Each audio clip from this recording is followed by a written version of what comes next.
शुक्रवार को राजस्थान की सांगनेर सीट से विधायक भजन लाल शर्मा सूबे के मुख्यमंत्री के तौर पर शपथ ले लेंगे।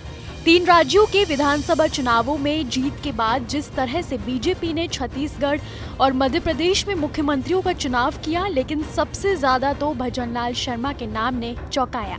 विधायक दल की मीटिंग में अंतिम पंक्ति में खड़े भजन लाल की सीएम बन जाने की उम्मीद तो शायद उनके कट्टर समर्थकों को भी नहीं होगी, लेकिन जब वसुंधरा राजे सिंधिया को दी गई पर्ची में भजन लाल का नाम निकला तो हर कोई हैरत में पड़ गया। अब सवाल ये है कि आखिर भजन लाल शर्मा में ऐसी कौन सी खूबी है जिसने उन्हें बीजेपी हाईकमान की आंख का तारा बना दिया। दरअसल बीजेपी में लोग उन्हें एक साइलेंट वर्कर के तौर पर जानते हैं।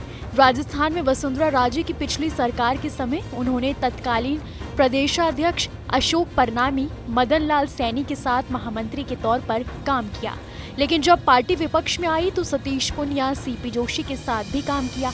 प्रदेशाध्यक्ष बदलते गए, लेकिन उन्हें जो काम सौंपा जाता था उनके डेडिकेशन में कभी कोई कमी नहीं आई। मीडिया रिपोर्ट्स के मुताबिक बीजेपी के प्रदेश अध्यक्ष सीपी जोशी का कहना है कि भजन लाल लंबे समय से पार्टी में काम कर रहे हैं। पार्टी के कामों में इतना लीन रहते कि कई बार तो महीनों तक अपने घर नहीं जा पाते थे। लगातार दौरे करना और हर काम जिम्मेदारी और परफेक्शन के साथ करना उनकी खासियत है। उन्होंने विस्तारक के तौर पर पार्टी का काम किया है। ऐसे गुण हर नेता में नहीं होते हैं। खबरों के मुताबिक उनका गहरा आध्यात्मिक जुड़ाव है। वो नियमित अंतराल पर गोवर्धन गिरिराज की परिक्रमा पर जाते हैं, नियमित पूजा अर्चना करते हैं, कोई भी बड़ा धार्मिक आयोजन नहीं छोड़ते। गोवर्धन गिरिराज परिक्रमा के दौरान ही उनकी जेपी नड्डा से भी नजदीकियां बढ़ी थी। हाईकमान में तीनों बड़े नेताओं तक पहुंच और पैठ बनाने में उनके आध्यात्मिक जुड़ाव ने भी अहम भूमिका निभाई।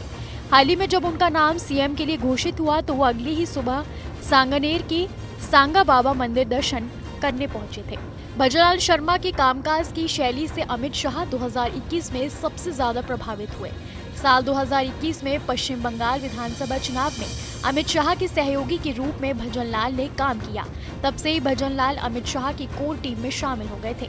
अमित शाह उनके काम करने की शैली पसंद करने लगे और उनकी तरक्की में इसी नजदीकी का बड़ा योगदान माना जाता है। पिछले 1 दशक में पार्टी मुख्यालय में लगातार सक्रिय रहे। 4 प्रदेशाध्यक्षों के साथ संगठन से जुड़ा काम करने में रात दिन एक किया। पार्टी दफ्तर उनके लिए दूसरे घर की तरह था। आरएसएस के वरिष्ठ पदाधिकारियों तक उनकी सीधी पहुंच है।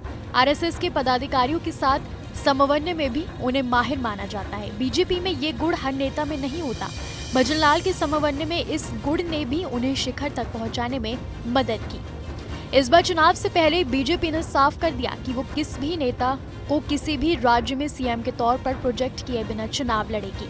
राजस्थान में तो पार्टी के भीतर की गुटबाजी किसी से छिपी नहीं है। भजन लाल शर्मा पार्टी के किसी भी गुट में शामिल नहीं है, लिहाजा उनके नाम पर किसी की भी आपत्ति की गुंजाइश नहीं थी। भजन लाल शर्मा छात्र जीवन से ही एबीवीपी से जुड़े रहे हैं और उसके बाद आरएसएस सक्रिय रहे हैं, फिर पार्टी में भी पद पर रहे हैं। भजन लाल शर्मा की छवि निर्विवाद पदाधिकारी की है, जो हमेशा हर परिस्थिति में पार्टी के लिए मोर्चे पर डटे रहे हैं। भजन लाल शर्मा के जरिए पार्टी की अंदरूनी गुटबाजी पर लगाने की दिशा में बड़ा कदम उठाया है।